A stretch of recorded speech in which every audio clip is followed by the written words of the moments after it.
Hello guys, मैं हूँ सरिता यादव और लवली लर्नर्स चैनल पर आप सभी का स्वागत करती हूँ। आज हम पढ़ने वाले हैं भारत में मानसून की प्रक्रिया। भारत में मानसून किस प्रकार से आता है, उसकी प्रक्रिया क्या है, उनके स्टेप्स क्या हैं। ठीक है, तो सबसे पहले अब हम आएंगे अपने ग्लोब की तरफ। तो ग्लोब में हम सबसे पहले देखते हैं व्यापारिक पवन, जो कि व्यापारिक पवन मैंने आपको इससे पहले वाली वीडियो में समझा दिया है। अगर आपने नहीं देखी तो आप पहले उसको देख लीजिएगा। इसमें क्या होता है, व्यापारिक पवनें जो कि उत्तर पूर्व से दक्षिण पश्चिम की तरफ चलती हैं, नॉर्थ वाली साइड पे, ग्लोब के नॉर्थ वाले साइड पे, मतलब कि 0 डिग्री से उत्तर वाले साइड पे, और नीचे 0 डिग्री से नीचे मतलब कि साउथ वाले साइड पे क्या होता है, ये जो पवनें होती हैं व्यापारिक पवनें, ये होती हैं दक्षिण पूर्व से उत्तर पश्चिम की तरफ चलती हैं। ठीक है, अब इसमें क्या होता है कि अब हमें पढ़ना है अपने भारत में पश्चिमी मानसूनी किस तरीके से आती हैं। तो क्या होता है, यहाँ पे एक लगता है फेरल का नियम। फेरल का नियम क्या कहता है कि जो उत्तरी गोलार्ध के अंदर की जो हवाएं होती हैं ये मुड़ जाती हैं अपनी दाहिनी ओर। ठीक है, और फेरल के नियम के अकॉर्डिंग ही 0 डिग्री से जो दक्षिण वाली हवाएं होती हैं ये मुड़ जाती हैं अपने बाईं तरफ। अब क्या हो गया, अब हमारा जो भारत है वो तो उत्तरी गोलार्ध के अंदर आता है, तो उत्तरी गोलार्ध के अकॉर्डिंग क्या हो गया, जो ये व्यापारिक पवनें हैं ये मुड़ गई हैं उत्तर पश्चिम, मतलब कि अपने दाईं तरफ मुड़ चुकी हैं। ठीक है, तो अब हम आ जाते हैं अपने भारत के मानचित्र पर। दक्षिण पश्चिम होते हुए अब ये केरल के पास मालाबार तट होता है, वहाँ पर प्रवेश करती हैं। ऐसे ही एक और, मतलब कि यही जो हवाएं होती है 2 पार्ट में डिवाइड हो जाती है। एक तो आ जाती है अरब सागर की तरफ और एक जाती है बंगाल की खाड़ी की तरफ। इसीलिए हमने इसको 2 पार्ट्स में डिवाइड कर दिया। पहला वाला जो शाखा हो जाती है वो हो जाती है अरब सागर वाली शाखा, और जो दूसरी शाखा हो जाती है वो हो जाती है बंगाल की खाड़ी में बहने वाली शाखा। ठीक है, तो हम सबसे पहले पहली वाली शाखा के बारे में पढ़ेंगे।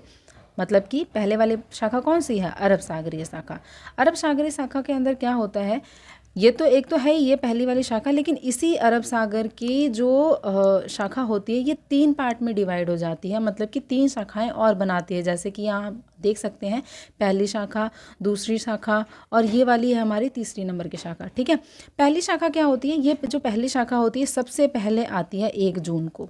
ठीक है, आप सभी ने पढ़ा होगा 1 जून से ही हमारे केरल वाले तट में, मतलब कि मालाबार तट पर जो दक्षिणी पश्चिमी हवाएं हैं ये प्रवेश करना शुरू करती हैं हमारे भारत के अंदर। ठीक, तो अब ये क्या करती है, ये मालाबार तट के अंदर आई। मालाबार तट मतलब कि ये पश्चिम वाला तट, हमारा ये पूरा पश्चिम वाला तट हमारा मालाबार तट के पास में होता है। अब ये जो हवाएं होती हैं हमारी, जो दक्षिणी पश्चिमी हवाएं होती हैं, ये मालाबार तट से आकर टकरा जाती हैं।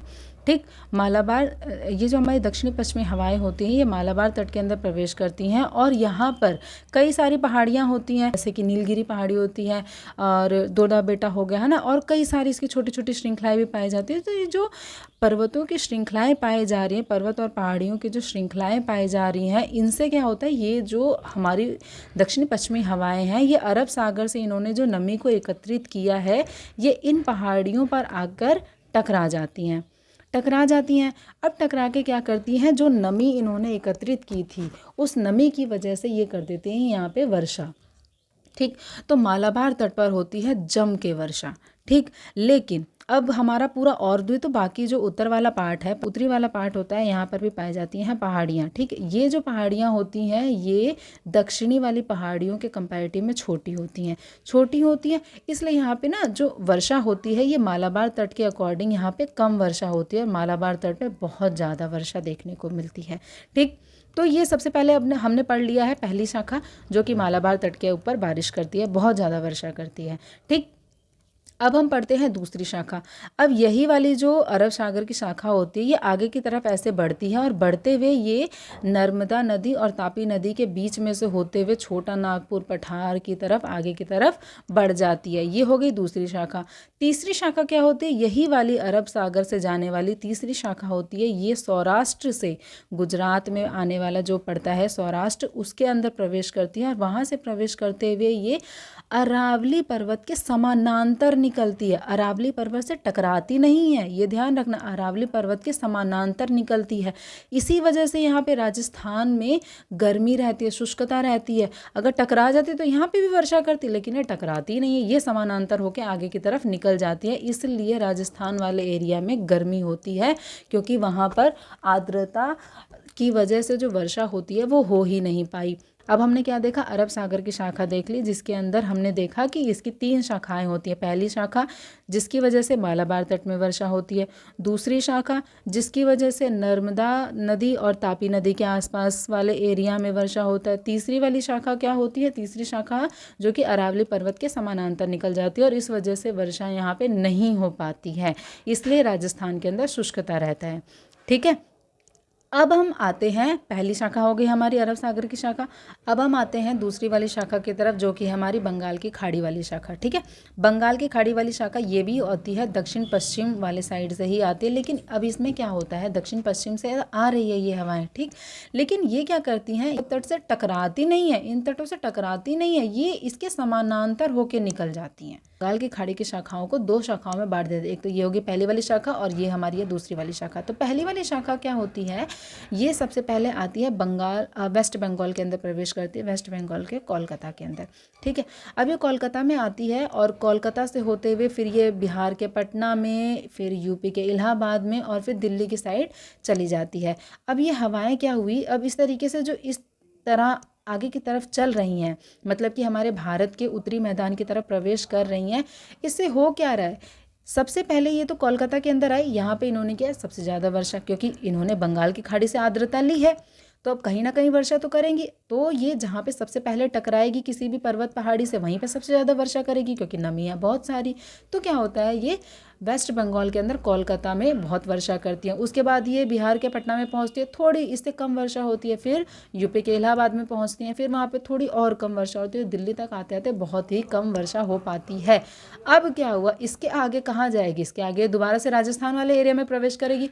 अब यहाँ पे क्या हो गया, यहाँ तक आते आते इन हवाओं के अंदर हो गई बिल्कुल शुष्कता, आर्द्रता बिल्कुल खत्म हो गई, फिर से हमारा जो बेचारा राजस्थान है वो रह गया।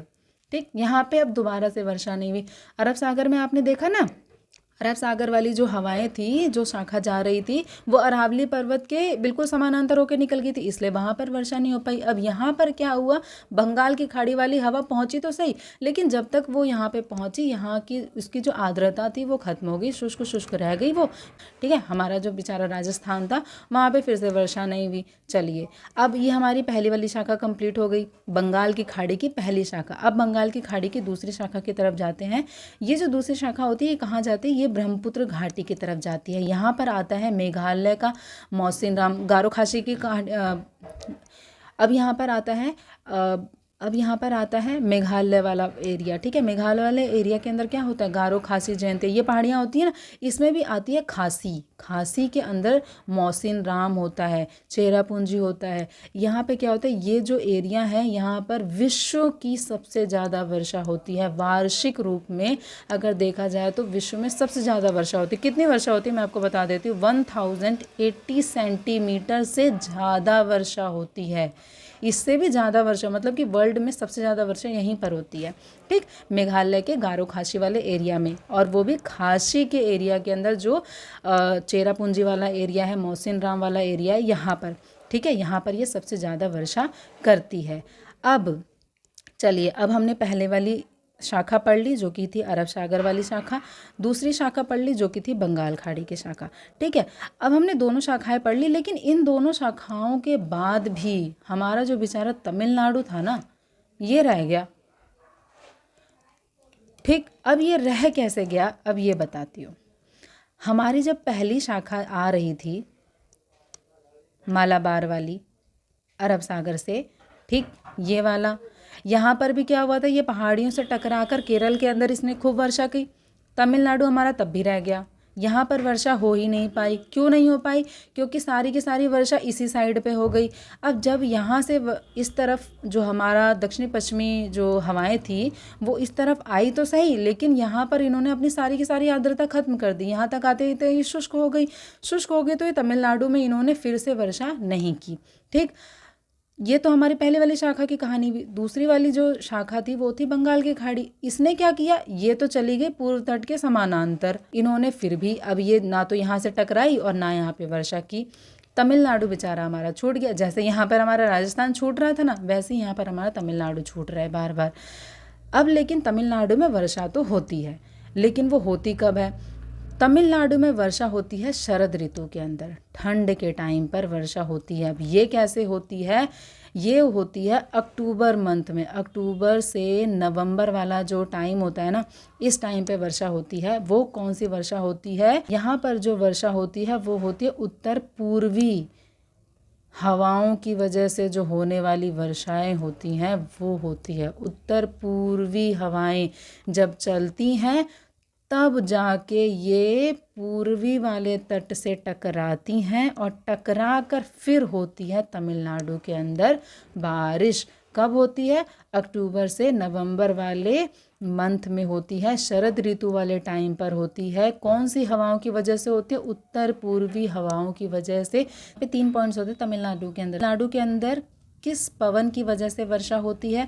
वो होती है उत्तर पूर्वी पवनें चलती हैं तो तमिलनाडु में वर्षा करती हैं। दूसरा पॉइंट क्या है? दूसरा ये है कि वो किस माह में वर्षा होती है तमिलनाडु के अंदर? अक्टूबर से नवंबर माह में होती हैं, शरद ऋतु के टाइम पर होती हैं। और उत्तर पूर्वी वाली हवा को ही लौटती पवन कहा जाता है। कौन सी पवनें कहा जाता है? लौटती हुई जो पवनें होती हैं। ठीक है, तो पूछ सकता है ना कि अगर वहाँ पे उत्तर पूर्वी पवनें नहीं दिया होगा तो आप क्या लगाएंगे? होगा फिर लौटती हुई पवनें। दूसरा, किस मौसम में होती है, किस माह में होती है? तो अक्टूबर से नवंबर माह में, जब शीत ऋतु चल रही होती है, शरद ऋतु का टाइम होता है, उस टाइम पर तमिलनाडु के अंदर वर्षा होती है। तो आज के लिए सिर्फ इतना ही।